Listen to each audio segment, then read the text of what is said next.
한국과 중국이 코로나19 사태 수습 과정에서 협력하면서 신뢰 수준을 높여가는 것으로 평가됩니다.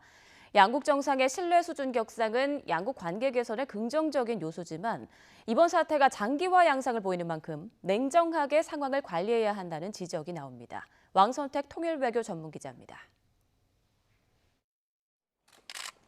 코로나19 사태가 커지기 전까지 한중 양국은 사드, 즉 고고도 미사일 방어체계 문제로 인한 갈등을 잠정적으로 봉합한 상태에서 관계 개선 방안을 찾던 중이었습니다. 그러나 사태가 발생하자 한중 양국은 서로 적극 협력하는 태도를 보였습니다.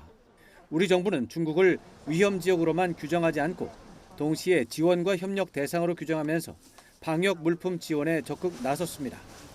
우한 주재 총영사관을 폐쇄하지 않고 계속 운영하는 경우는 우리나라가 유일하고 오히려 공석 중인 총영사를 새로 임명해서 현지로 파견한 것도 중국에 깊은 인상을 준 것으로 평가됩니다. 중국 정부는 우한 주재 우리 교민을 항공편으로 긴급 이송하는 과정에서 출입국 절차를 유연하게 적용하는 등 전례를 찾기 어려울 정도로 적극적이고 신속하게 협조했습니다. 중국 외교부가 공식 브리핑에서 우리 정부 지원 사례를 거론하면서 감사의 뜻을 표명한 것도 이례적입니다.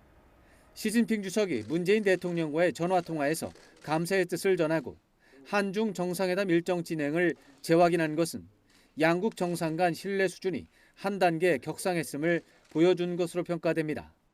다만 코로나19 상황이 장기화하면서 돌발 변수가 나올 가능성은 여전한 만큼 격상된 우호 관계를 긍정적으로 관리하는 것은 쉽지 않은 과제가 될 전망입니다.